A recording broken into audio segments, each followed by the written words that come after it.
Welcome to Awesome Movie Year, the podcast where we take a look back at an awesome year for movies, which is every year. My name is Josh Bell, film critic and writer, and I am joined by my co-host.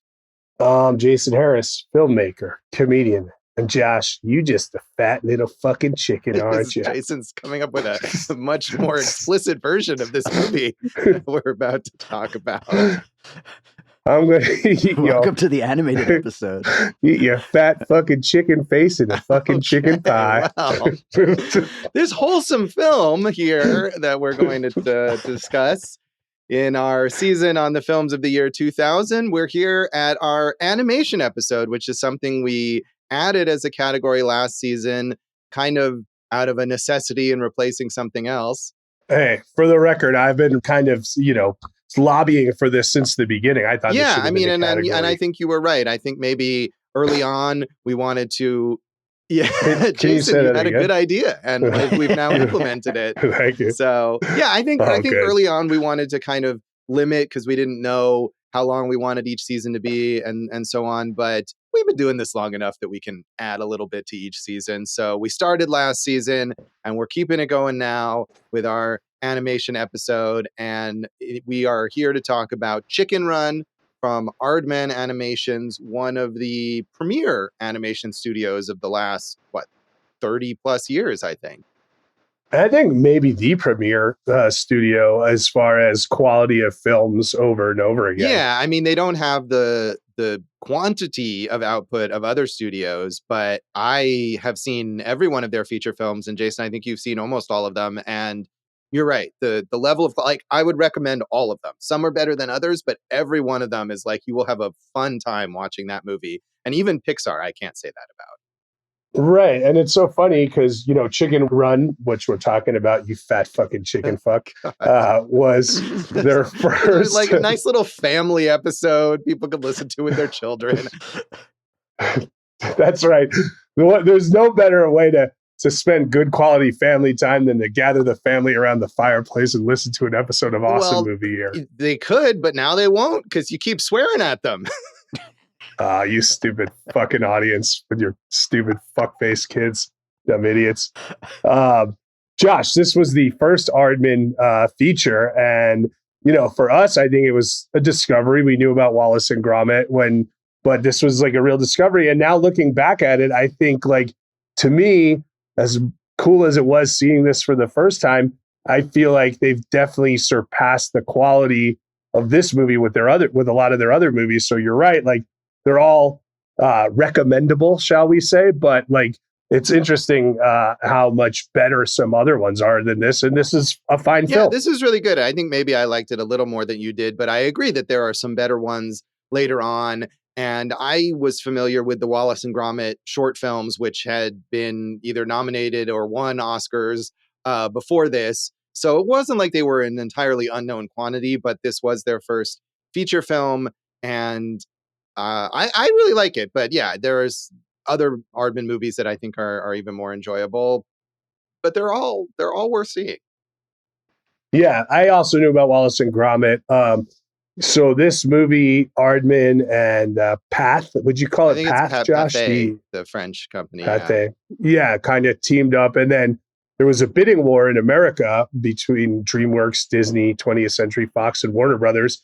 DreamWorks won, and Jeffrey Katzenberg said he had been chasing these guys for 5 or 6 years, ever since I first saw Creature Comforts, which was kind of their series of it was like a TV show of shorts. Yeah. Right? Creature Comforts is fun. I don't know if I've seen the British one, but they did an American one later on where it was basically they would do interviews with real people, like documentary style interviews about mundane topics. And then they would animate them as if they were they were like little animals being interviewed. And it was a lot of fun.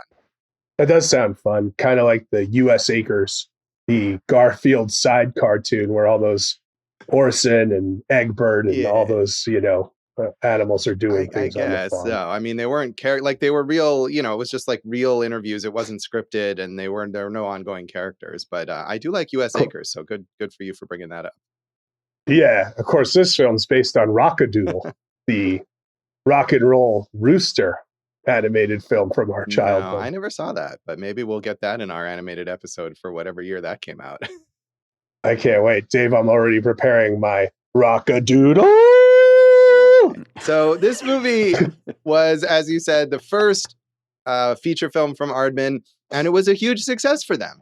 It grossed $227.8 million on its budget of between 42 and 45 million, and it is still the highest grossing stop motion animated film of all time. So that's impressive that, a lot of times those records don't hold as inflation kind of takes over, but they're still at the top.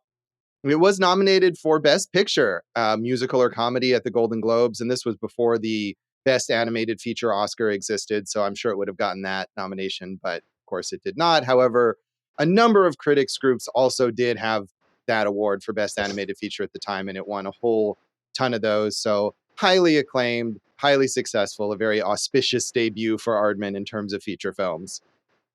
Your cuck beta group, Josh, the Las Vegas Film Critics Society, gave it Best Family Film this year. I wasn't involved in the Las Vegas Film Critics Society in this year, so if you weren't being cuckolding yet. I don't know. You have this very weird, very specific insult that you continually deliver to the Las Vegas Film Critics Society. Josh, when you said this is still the highest grossing stop motion animation film, we know Aardman moved into computer animation. Do you think that's because we really don't see much? Was like Marcel the Shell with shoes on, was that stop motion? What's been stop motion? Yeah, Aardman goes back and forth. You're right. They did move into CGI animation, but they continue to make stop motion films. And I'm just looking here at like the top 10 list, and number 2 is an Aardman film. Number 4 is an Aardman film. Number 8. Which ones? Number 2 is Wallace and Gromit, The Curse of the Were-Rabbit. Number 4 is The Pirates: An Adventure with Scientists. And number 8 is the Shaun the Sheep movie. So, the other big stop motion studio right now is Laika, and they're also on that chart with Coraline and the Box Trolls and Paranorman. Stop motion is not as prevalent, certainly, as computer animation is. But, I think thanks in part to the success of this film and other Aardman films, it's an absolutely viable art form that people still are really interested in. And Laika is really, I think, the other sort of cornerstone of it right now. And it continues to be successful. But yeah, it's certainly not as common as like computer animated films, which there's multiple, probably dozens each year. Right. But with computer animation, right, you can name the studios and you get varying results. The two that you just named for stop motion, they basically hit get a hit every time, whether it's a home run or a double or a single. Like Laika and Aardman, I don't know if there's a bad movie between them. Yeah, I agree. And Laika hasn't put out as many films. And the other thing with stop motion, of course, is that it's so time consuming and painstaking that you can't really be a prolific creator of stop motion animation. And so they put so much care and so much time into each one of these films. And that of course, that means that if it turns out poorly, then they've really wasted a lot of time. But I think the result is that it's usually worthwhile. To back that up, Josh, I saw a quote that said if they get 2 seconds a day of footage, it's considered a good day. On this film, 30 sets reused 80 animators, 180 people. The result was 1 minute of film completed for each week of filming. So we're looking at 84 weeks of filming. Yeah, it's an incredibly detailed process. You have to have so much patience for. It's astounding. But the result is amazing. And I think what's also amazing is that you realize how meticulous that has to be. And yet the result has this very human, spontaneous feeling touch to it. It doesn't seem like labored and lumbering and what you might imagine for something that's that time consuming.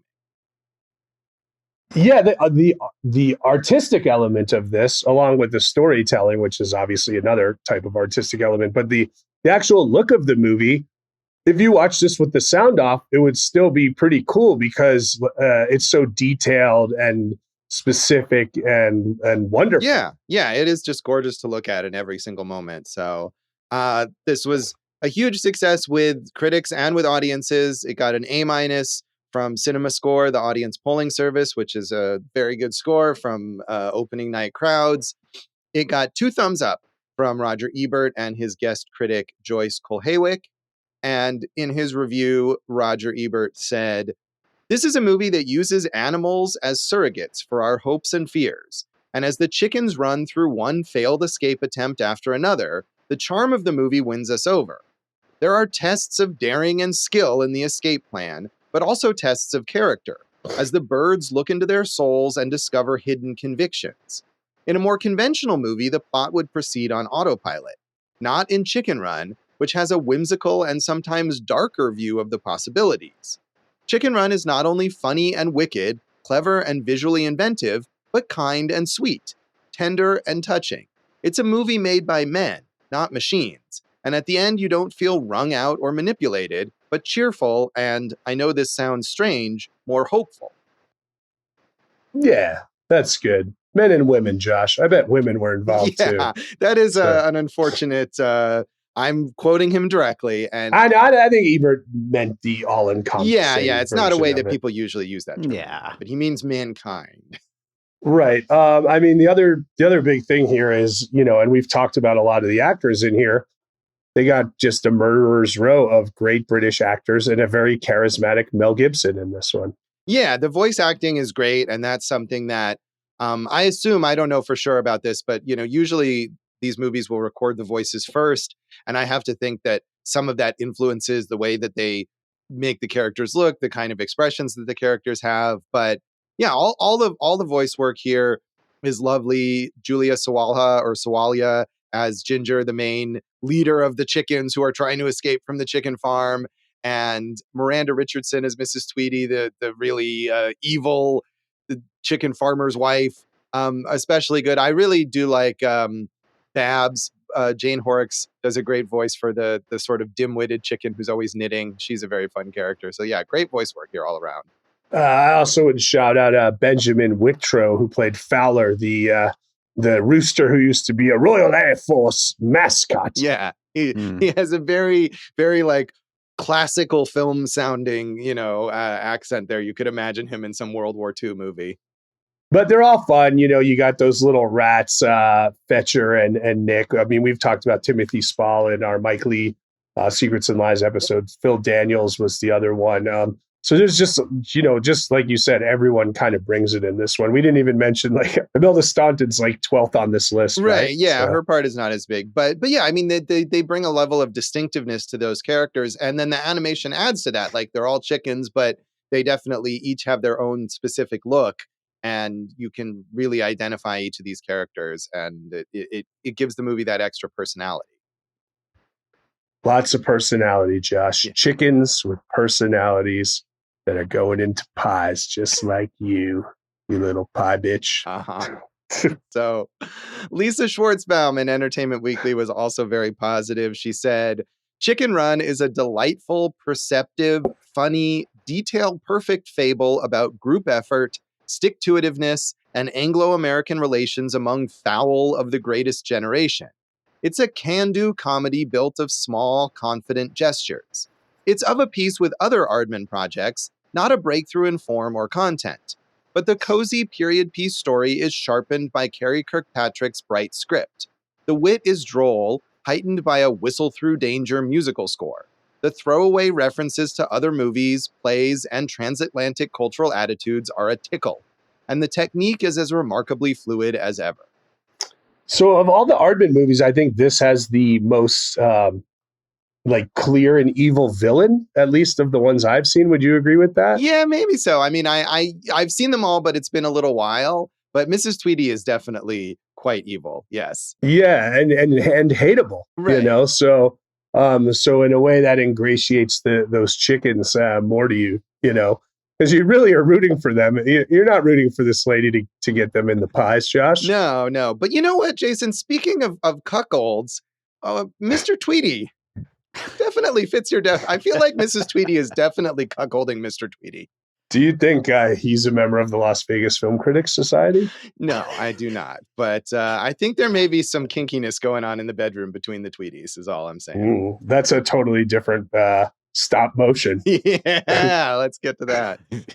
Anyway, I figured since this is a British film, we should get a British perspective. Peter Bradshaw in The Guardian was actually not a huge fan of this. He said, as a summer treat for the children, Chicken Run is a very solid bet.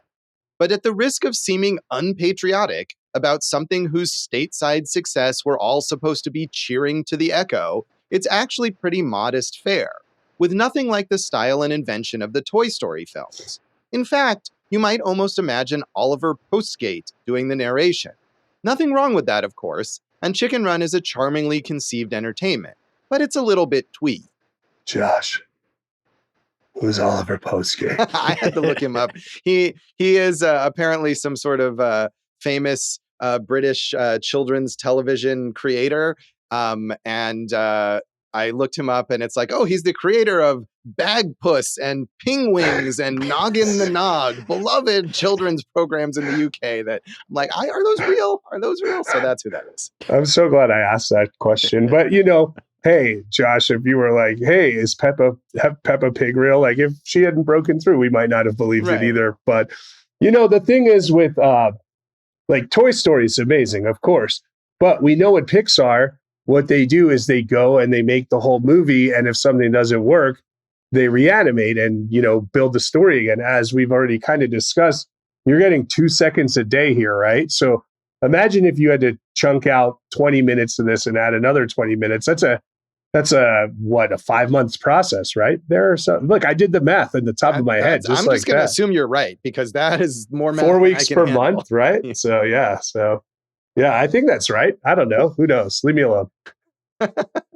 But yeah, I mean, you're obviously absolutely right about the process involved, and you can't really go back and update something like this.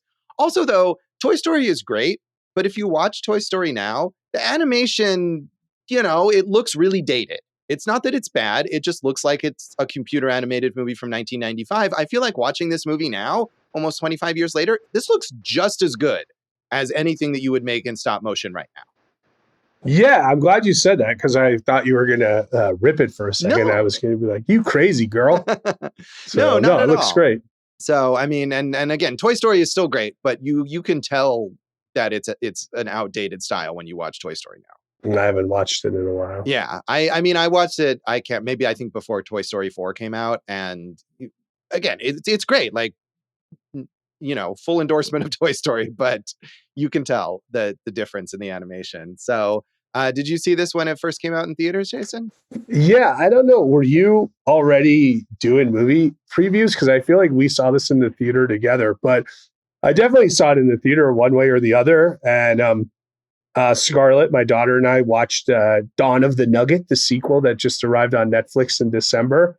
I mean, if Aardman's making something, I'm pretty much going to watch it. I think the only thing I haven't seen is Flushed Away from them.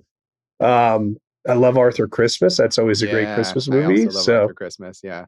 Yeah. So high recommendations on all Aardman stuff. But yeah, I'd seen this one before, and it's an easy, fun watch. Yeah, I was not. I was still in college in 2000, so I wasn't doing professional movie reviews. But we may have seen this together in the theater. I'm sure I would have wanted to. Like I said, I definitely was familiar with the Wallace and Gromit shorts. I remember watching The Wrong Trousers in a filmmaking class I took in college, because we did a stop motion like unit or whatever, and I made a little like probably like 1 minute stop motion thing with a Terminator action figure on 8mm. Can we watch that sometime? I don't know if I still have some of my 8mm movies that I made in that class, and I used to have an 8mm projector, but I don't think I do anymore. So we got to get that digitized and uploaded to we'll see some our high quality sites. stuff I made there in that class. But yeah, so I think I was already like, I would have been excited to watch this. So I bet I saw it in the theater as well. And then I had just watched this like 6 months ago or whatever, right before the sequel came out, and I was perfectly happy to watch it again. It was totally enjoyable. I could watch it again tomorrow, and it's just such a like sweet, cozy, comforting movie that you can watch it pretty much at any time. Yeah, it's a good thing to watch with your stupid fucking family. Yeah. Dave, did you see this when it came out? I don't know how I didn't, but no, I had never seen it. I saw a bunch of their other movies, but I never saw this one. Oh, okay. So did you enjoy watching it this time? Absolutely. Yeah. It's like you said, it's just It's just pure fun. Right. Yeah, exactly. So, Dave, you like chicken pot pie? I don't even know if I've ever actually had a chicken pot pie. that's not keto, is it? Right? Because I know. I don't think It wouldn't be I don't. nowadays, but yeah. Yeah, I don't even know if even if we took the pie crust off, I don't even think it would fit then it's your just chicken. parameters.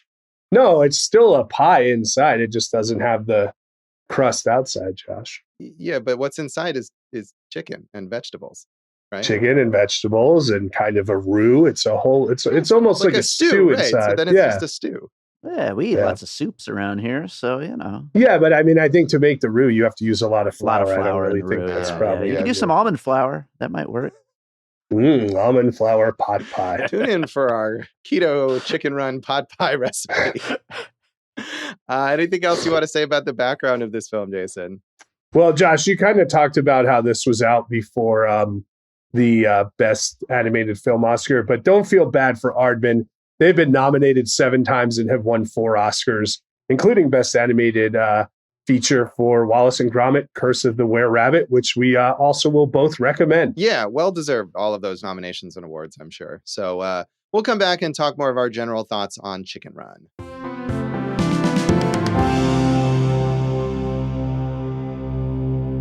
Welcome back to Awesome Movie Year. In this episode of our season on the films of the year 2000, we are talking about animated film Chicken Run, which I think we all agreed was delightful. Yes, and Josh, if I offended any of our chicken listeners in the first segment, I just want to say,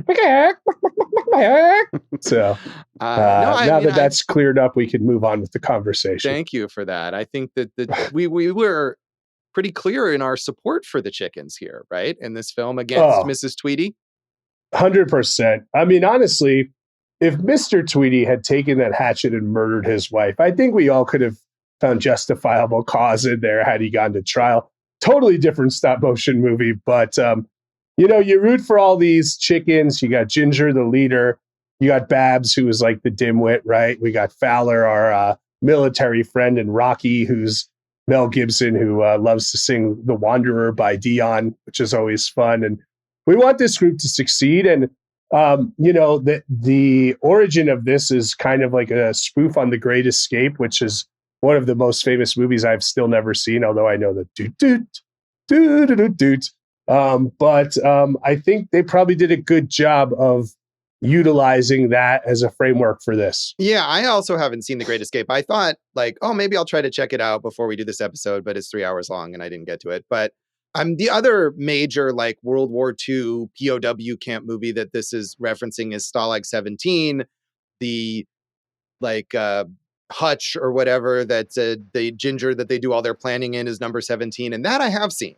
And it definitely has some resonance between that and this. So you don't necessarily have to have seen either of those films or be familiar with the idea of World War II POW escape dramas or whatever to appreciate this movie in any way. I don't think, at all. You don't have to do that. One thing they do very early on, which like Bambi when they kill the mom, they kill a chicken, which you don't often see in a kids movie, a murder of a character. But I think you needed that to really set the stakes of this thing.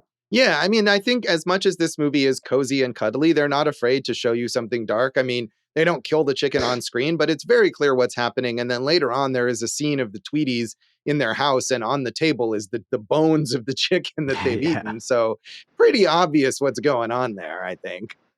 It's interesting because, I think of the series, of the different series, I kind of like Shaun of the Sheep the best.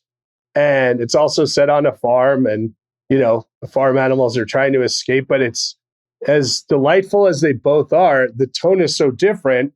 In that one, you have a kind of farmer who's just kind of dim-witted and out of it, and the sheepdog kind of runs the farm. And in this one, like I said, you have a real villain here. Right. I mean, I do really enjoy the Shaun the Sheep movies as well. And they're clearly marketed as at an even younger audience than this. They basically have no dialogue, and they're based on the Shaun the Sheep TV series, which is very much for preschool age or a little older than that kind of audience. And you can appreciate them as an adult. Absolutely. Those movies are really clever and really fun. But yeah, there's not the sort of undercurrent of darkness that there is to this film. I mean, there's another moment that I love when it's one of the points where it sort of seems like there's no hope. They're never going to escape, and everyone is down. And Babs, the chicken who's always knitting, holds up what she's been knitting lately, and it's a noose. Like, you can't really get darker than that, right? That's funny. Yeah, it is funny, but it's dark. Well, yeah, I mean, they all are aware of it.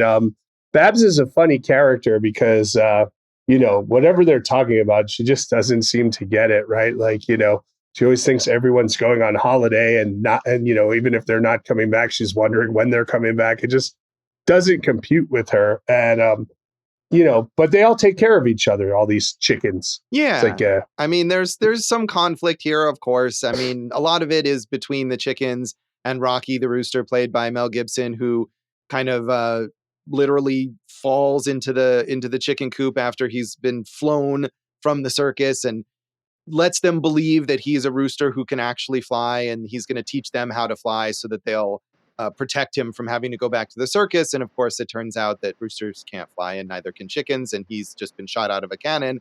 And so that's the conflict. But even so, it's all very, like, it's not heavy conflict, it's heartwarming ultimately. And the moments of disagreement between the chickens, between the main characters, are mine. Right. But they do pile on to make you feel like, how are the chickens going to actually escape when we find out that, Rocky's a liar, and then he leaves, and then the chickens all fight and they can't fly.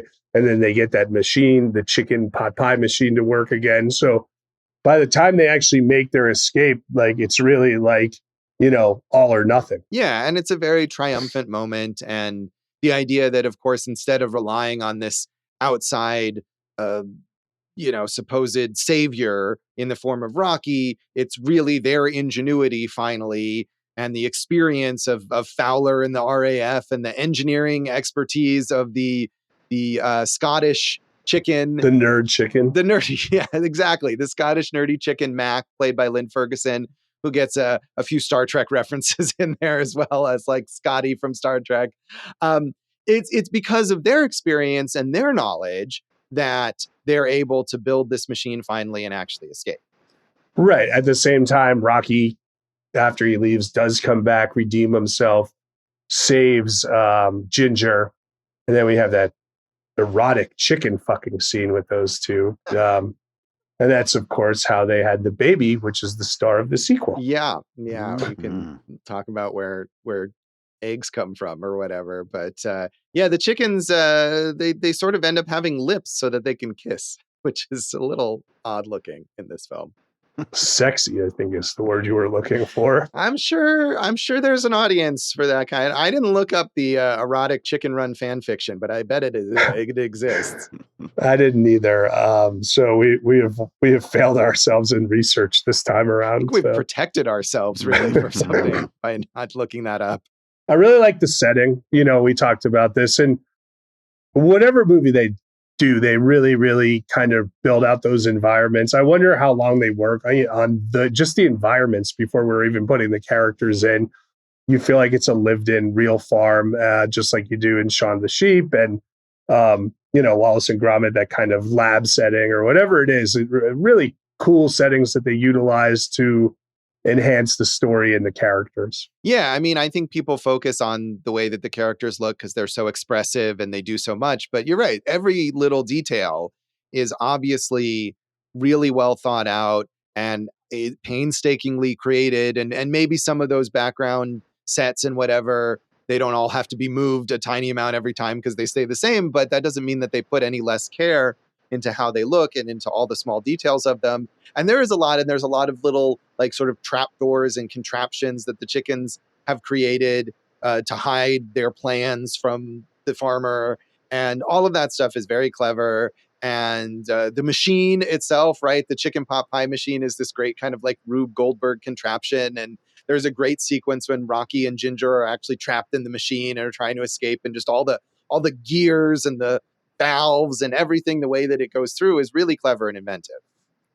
Yeah, that's classic cartoon. Do do do doodle do do do do do doodle do. But you get to see the inner workings, and that's also important because you get to see what would be the fate of all those chickens. Not that we just know that they're going to end up in the pies, but in a really unpleasant manner, Josh. Yeah. They really don't care how they murder these chickens, do they? No, they don't. And yet it's probably less horrific than what really happens to actual chickens. Well, yeah, I thought at Purdue, right? I don't know if they got in trouble, but I remember hearing that they would cut off their beaks and like feed them with IVs just to fatten them up. Yeah.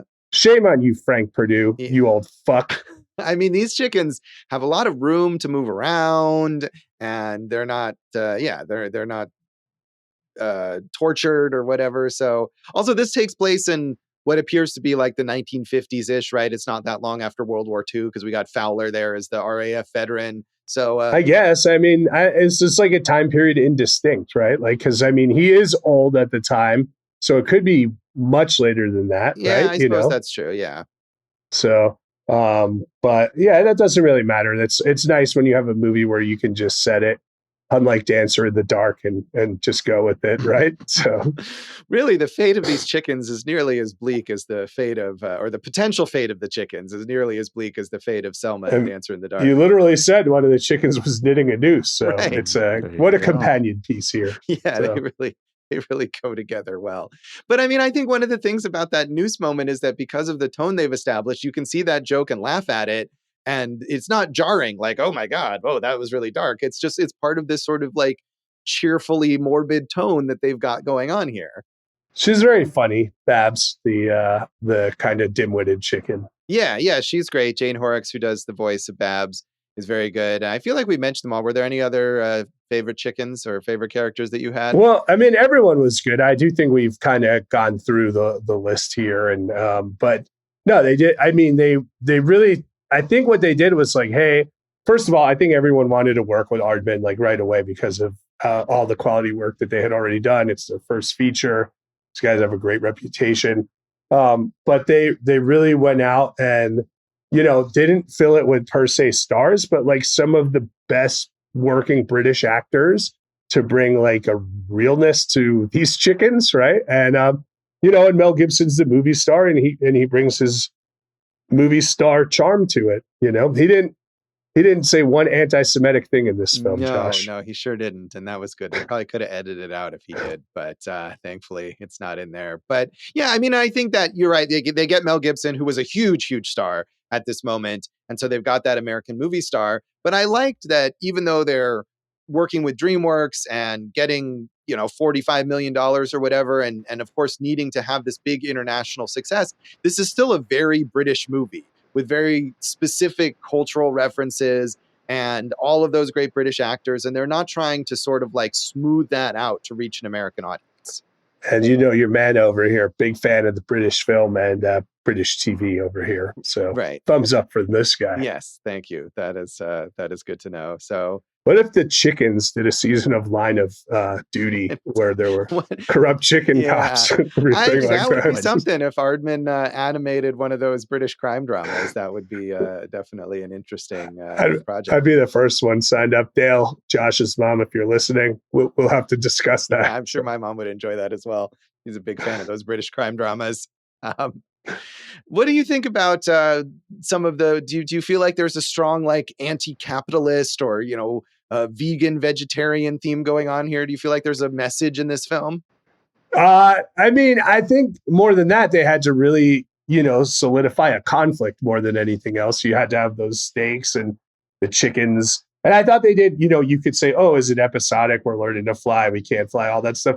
But really, they did a good job of building on the layers of it. I wonder if today, if they did it, if there would be like, it would be like some type of Chick-fil-A anti-LGBTQ, villainous type thing, because we know Chick-fil-A, good Christians, and good Christians hate people that aren't good Christians, Josh, because that's what good Christians are. So, no, I didn't. I mean, I just think you could take messages like that if you want, but really, I just thought it's like classic building of conflict. You have to keep layering it up so that their movie sustains a momentum. And, we get hints throughout the way. Fowler knows that Rocky's a sham, and then he kind of changes his mind. But in the end, he realizes he was right.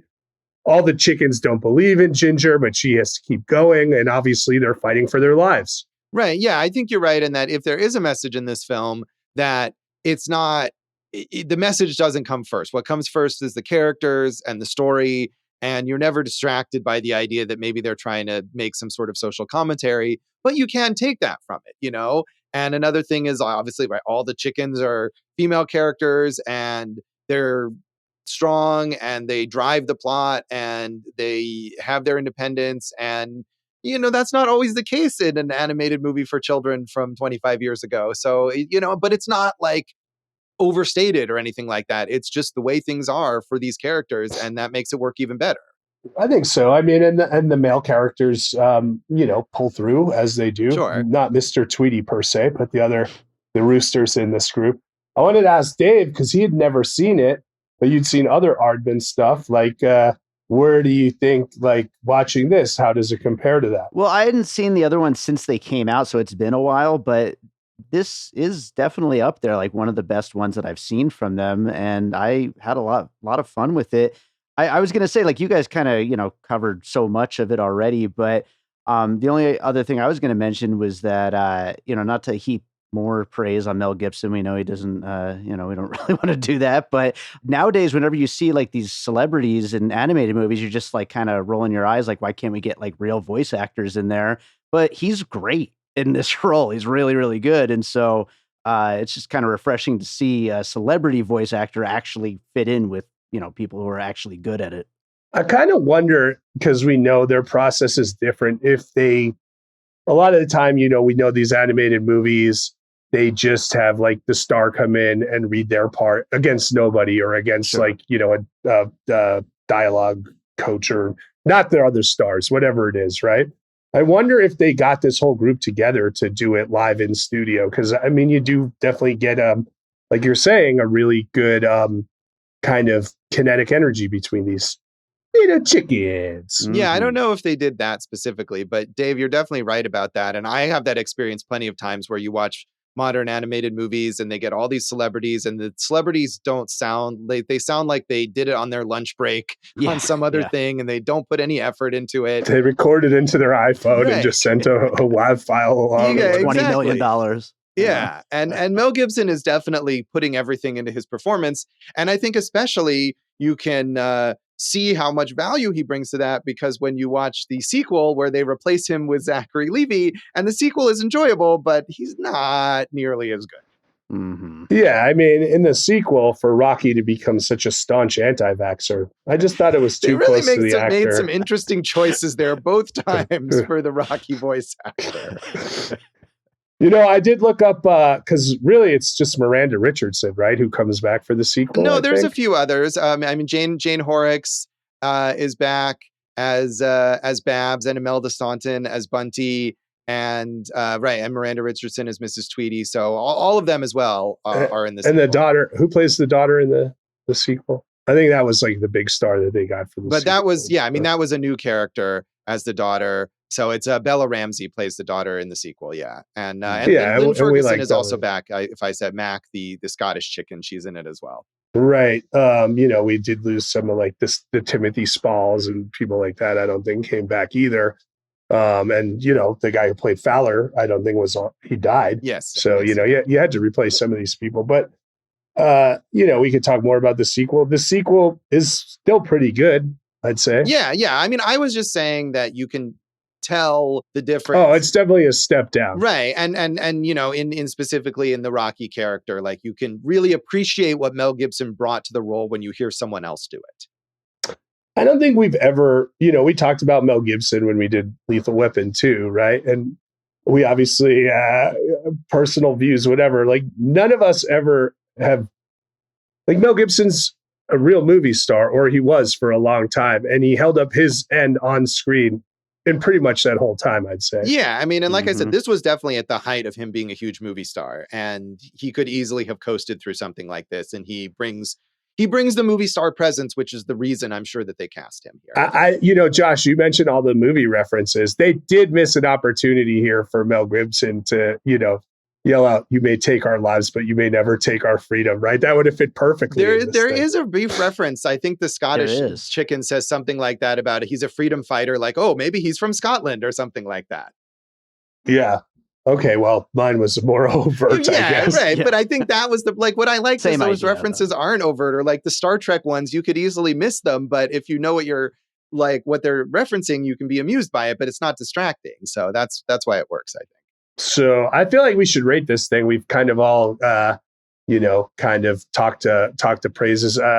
Should we rate it out of 5 chicken pot pies? Yeah, let's do it. 5 chicken. 5 homemade aircrafts. Maybe give it a little right. Less morbid there. Yeah. Yeah. I gave it 3. It's fun. It's easy. I don't think I liked it as much as I liked it the first time. That just could have been in the mood I was in. It's been a busy week for me, but totally down. Watched it with Scarlett. I had to watch the end on my own, and she's like, "Dad, make sure you don't return the DVD so I could finish it." So she's into it also. Totally unlike this podcast. Great for the whole family. Yeah. I give it a 3.5 out of 5. I like I said, I enjoyed it, and especially because I had really seen it not that long ago, and it was still perfectly enjoyable to watch again. Not my favorite Aardman movie, but certainly in the top half, I guess. And absolutely recommend to anyone who hasn't seen it. So, Dave, how would you rate this? I'm also going 3.5. Just a great time. Yeah, it is. So we'll come back in a moment and talk about the legacy of Chicken Run.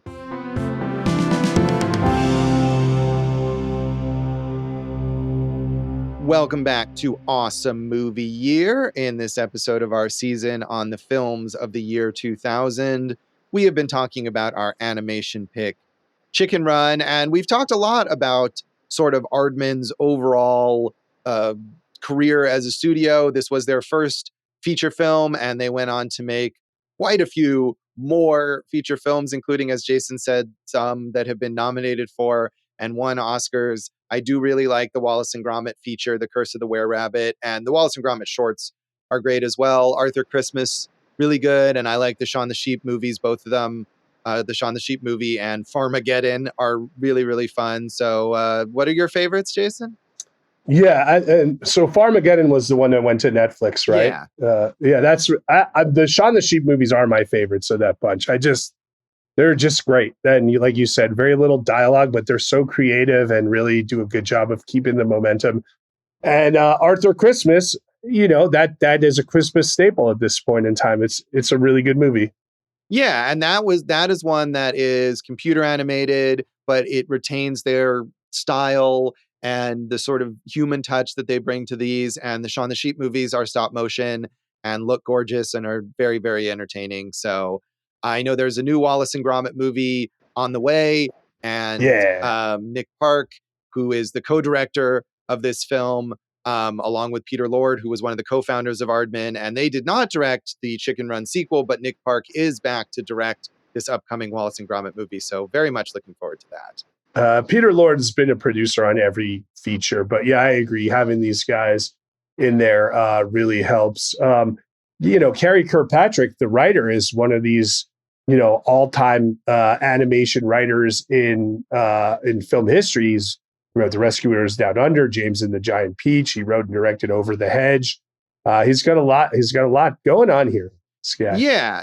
I mean, and he worked on the sequel, as you said, Dawn of the Nugget, which was released also direct to Netflix like Farmageddon last year. Sam Fell, who is a veteran of Aardman who directed Flushed Away. He directed that sequel. And you liked Flushed Away, Josh, huh? I did like Flushed Away. Yeah. I mean, I haven't seen it since it was out in theaters. And that was, I think, the first CGI animated film from Aardman. And I think at the time there was a lot of grumbling from fans like, oh, they've sold out, they did a computer animated movie. But like I was saying about Arthur Christmas, like they really do a good job of retaining their personality as a studio when they've moved from stop motion into computer animation. And the fact that they've been able to go back and forth, to me, is what makes it even clearer that like this is not a sellout in any way.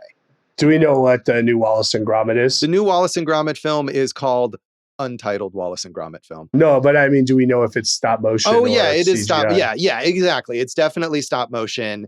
And I mean, I think people would go crazy if there was a Wallace and Gromit film that was not stop motion. So I think, right, that is the thing. And the Chicken Run sequel, Dawn of the Nugget, was also stop motion. So they've stuck to that, I think, when it's been important for continuity for these franchises or whatever. I got a question for you, buddy. Yeah. What's your favorite of the Aardmans? I mean, I think either Curse of the Were-Rabbit or Arthur Christmas, I think are probably my favorites. But I haven't, I mean, all of these I've seen once other than Chicken Run now. And so not since they originally came out. I'd probably have to watch them all again. But I remember even the lesser ones, like Early Man, the Caveman one, which was kind of, but it's still just fun and cute. And like none of them are not worth watching.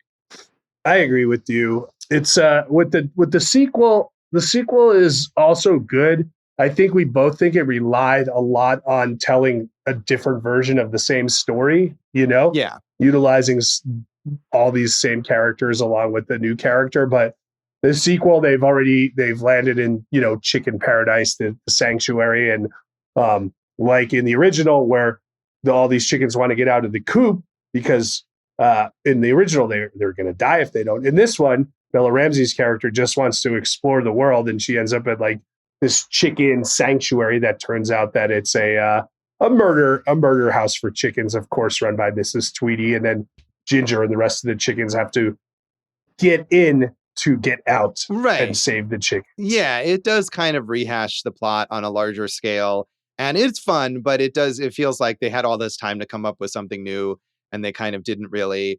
As we said, not only was Rocky recast with Zachary Levi, but Julia Sawalha was also recast as Ginger with Tandy Newton, who we've just talked about in our episode on Mission Impossible 2, and is great, but it was kind of a crappy thing for them to do. And Julia Sawalha was very vocal about not wanting to be recast and how she was told that her voice now sounded too old to play Ginger. And supposedly she claims that Mel Gibson was told the same thing about playing Rocky, but they were able to keep some of the other actors. So, well, that's pretty crappy. Yeah. First of all, you can always adjust voices with, kind of production equipment. Secondly, she's an older chicken now who has a grown-up kid, so she should sound older. Yeah, I mean, I guess the idea maybe is that the movie doesn't take place 20 years later, even though it is 20 years later, but it does seem like kind of a crappy thing to do. And Tandy Newton does a perfectly good job, and I feel like that's a less obvious downgrade than the Rocky Mel Gibson Zachary Levi downgrade, but still, it's just not a cool thing. Yeah, we don't approve of that. Aardman, yeah. Just so you know, awesome movie. You're taking points away from you. Mm-hmm. But Julia Sawalha is a very prolific British TV actress, still best known, aside from this, for her role on Absolutely Fabulous as the daughter of Joanna Lumley's character, I believe. I remember watching that on Comedy Central when I was in high school and enjoying her very much on that. Us real fans just call it Ab Fab. Right. Yes. But that is one of those things when they had the Absolutely Fabulous movie, like the very, very belated movie, was awful and made me wonder if I would enjoy watching the show now if I went back to it. I mean, it's kind of it's Sex in the City, right? Yeah, but before Sex in the City, it's more like over the top ridiculous comedy than Sex. I just meant like they did the successful TV show, and then years later they did the movie, right? And now, right. And I would hope that I would enjoy the show, but I haven't. If I watched it now, but I haven't seen it in a very, very long time. Yeah, there was a time before we all had access to everything all over the world where like Ab Fab and Dame Edna broke through as our British comedy entertainment. And my goodness, what a time for dresses. Yeah. Mm-hmm. So we did talk about Mel Gibson already, problematic figure, but seems to have not been damaged all that much career-wise by that. He still appears in some big movies, although he does a lot of like straight to VOD kind of B movies and stuff these days. But even if he's not the biggest movie star in the world, he's still having a pretty prolific career as of now. I mean, we all liked Fat Man, I think. He was in The Continental, and upcoming one of his films, Boys of Summer, when a mysterious force begins to disrupt their big summer fun. Noah and his friends team up with a retired police detective to embark on a monstrous adventure to save their island. Like, that sounds really good to me. Yeah, it could be. I mean, some of those B movie type things he's done have been fun. I liked Fat Man. He did a revenge thriller called Bloodfather that was pretty good.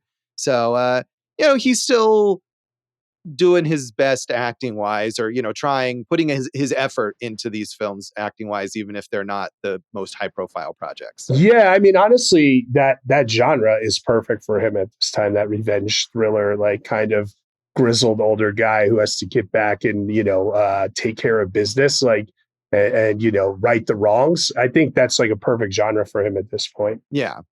So as we mentioned, a couple of these actors did pass away before they were potentially able to be in the sequel. Benjamin Whitrow, who played Fowler and was replaced by David Bradley, died in 2017. Tony Haygarth, who played Mr. Tweedy, also died in 2017, although Mr. Tweedy is not in Dawn of the Nugget. Yeah, well, because she cuckolded him and he's nowhere to be found. Whitrow, Pride and Prejudice, the BBC miniseries, I think, Quadrophenia, that's where Dave would recognize him from. And his last performance, I think, was The Darkest Hour. We can go through filmographies, but a lot of these actors are just really legendary British stage actors, which I love casting stage people for, stage actors for film. Yeah, I mean, people like Miranda Richardson and Imelda Staunton are like, some of the biggest names in British acting and incredibly prolific. Like you said, we could go through all their credits, but all of these actors, the cream of the crop of British acting, which is great that they were able to get all those people, as you said. Josh, what came first, the chicken or the egg? Did you watch all the way through for the post-credit scene where they continue that discussion? Oh, did they do that? That's cool. Yeah, so, they do indeed. So the two kind of innovative rats who can get anything for the chickens to help them with their plan. Right. So I wanted to ask also, I mean, aside from Aardman, do you have any other, what is your favorite stop motion animated film overall?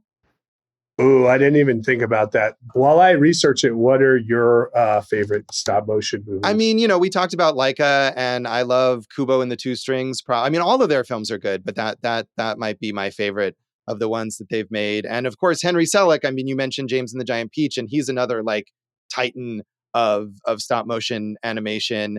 And Coraline, well, that's another Laika film, but that's great. And James and the Giant Peach is great. And most recently, Guillermo del Toro's Pinocchio was really good. I did not like that movie. Okay, fair enough. But those are some favorites. So, Dave, do you have a favorite stop motion animated film?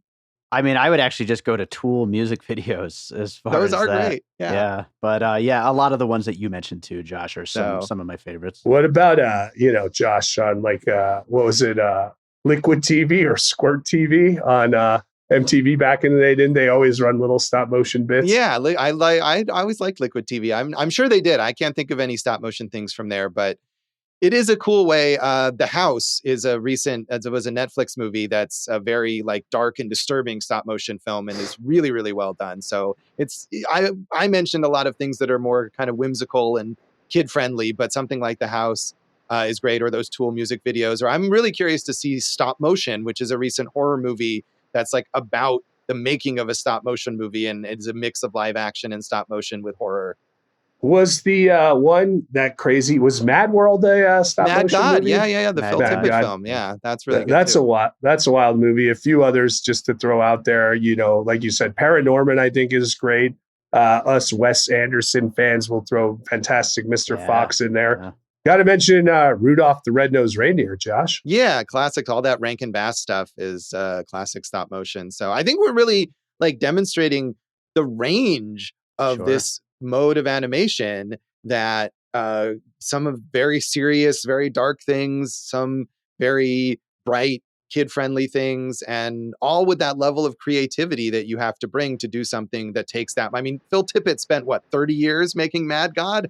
Mm-hmm. Yeah, I think so. We got I'm just looking on Wikipedia, there's about 10 stop motion movies in production or in pre-production right now. So that's cool. We're going to get plenty more of it. Yeah, I mean, it's glad to see it thriving as an art form when CGI is so prevalent. And it's interesting that it is thriving because like hand-drawn animation, for example, we very rarely see now and has been almost completely supplanted by CGI. But stop motion is holding out, which I think is great.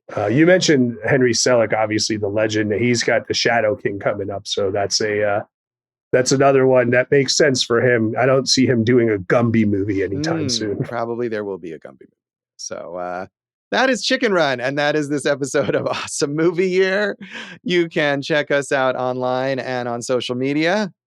Yes, we are at awesomemovieyear.com, Awesome Movie Year on Facebook and Instagram, Awesome Movie Pod on. Yeah, that thing. I'm Jason Harris Comedy or Jay Harris Comedy on all the things. Jay Harris Pod, Josh still won't let me do as a thing. No, you could start a Jay Harris Pod. We'll support you if you want to do that. Yeah. Come see some comedy. I'm doing a lot of it again. You can find some old stuff from me at joshbellhateseverything.com. I'm at Josh Bell Hates Everything on Facebook and at Signal Bleed on that X Twitter service, as well as on Blue Sky and on Letterboxd. And if you're on Letterboxd and you watch any of the films that we talk about, tag your review Awesome Movie Year. We'd love to know what you think about any of the movies on this show. And you can listen to our producer, David Rosen's awesome podcast, Piecing It Together. Check out Piecing It Together wherever you listen to podcasts. Follow us on social media at Piecing Pod. And since we're talking about stop motion, I got to plug my music video, Back Into the Dark, which is a stop motion video. And I'm in pre-production on another stop motion music video that is probably the biggest thing that I'll have ever made at this point. So there will be production diaries hitting my website by davidrosen.com very soon. Cool. That's awesome. Are you going to work with Aardman, Dave? I am not working with Aardman, but maybe a miniature Aardman from Las Vegas. So. Right. I think Dave and I really quickly need to shout out the claymation stop motion sequence in Better Off Dead, which yeah, just love that movie and all the stuff they do in it. Incredible. So much good stuff. So, Jason, what is in our next episode? Josh, we're staying in England. It's my pick. I love this movie. Haven't seen it in a while, but it's time to dance the ballet because we're going to see Billy Elliot. So tune in next time for Billy Elliot, and thanks for listening to Awesome Movie Year. Thank you for listening to Awesome Movie Year. Make sure to follow Awesome Movie Year on Facebook, at Awesome Movie Pod on Twitter, and at Awesome Movie Year on Instagram. And if you like the show, review us and rate us with 5 stars on Apple Podcasts.